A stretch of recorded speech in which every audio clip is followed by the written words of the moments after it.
Oke, balik lagi di konten Mahasiswa Project dan kali ini gue bakal berbagi tips tentang kuliah di manajemen khususnya untuk keuangan.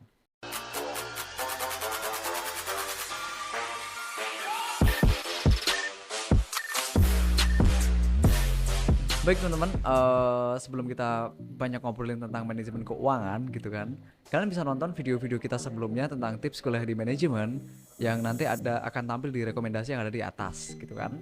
Dan buat teman-teman yang nantinya pengen untuk eksplorasi seputar dunia perkuliahan atau mungkin pengen tahu tentang tips-tips kuliah, kedepannya kita bakal sediain tentang tips kuliah untuk semua jurusan yang ada di Indonesia gitu. Bahkan mungkin ke luar negeri juga. Ngomong-ngomong tentang manajemen keuangan, pertama kita bakal banyak belajar tentang bagaimana mengelola keuangan di suatu perusahaan.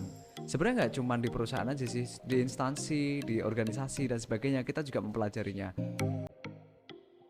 Nah, biasanya ketika kita mengambil jurusan manajemen dan memilih spesialisasi untuk ngambil di manajemen keuangan, kita bakal belajar mengenai banyak hal. Yang pertama adalah kalian akan diajari tentang bagaimana kalian ngitung tentang HPP kayak gitu. Nanti kalian juga akan belajar tentang gimana sih caranya untuk ngitung balik modal gitu kan atau return of investment ataupun nanti kalian juga akan mempelajari tentang BEP gitu kan, break even point dan sebagainya. Banyak banget yang akan dipelajari. Kalian juga akan belajar tentang hitung-hitungan. Nah, mungkin kemarin banyak yang nanya ya tentang hitung-hitungan gitu kan. Sebenarnya banyak gak sih di manajemen itu hitung-hitungannya?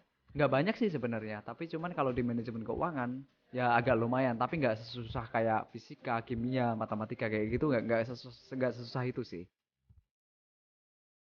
Nah, tipsnya adalah yang pertama tetap kalian rajin-rajin baca buku tentang keuangan ya. Nah, nanti kalian juga rajin-rajin ngitung. Mungkin kalian juga bisa kayak misalkan ngitung alur keuangan kalian sendiri gitu kan.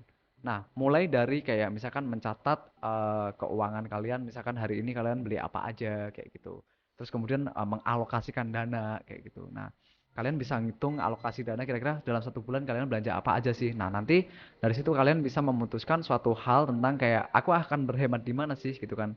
Apa sih anggaran yang akan aku potong? Sebenarnya sistem ini yang nantinya akan dipelajari di manajemen keuangan. Nah, jadi manajemen keuangan itu nggak cuman untuk belajar masalah hitung-hitungan aja, tapi dia juga mengajarkan tentang bagaimana kemudian si manajer ini nantinya akan mengambil keputusan berdasarkan laporan keuangan di suatu perusahaan itu sendiri.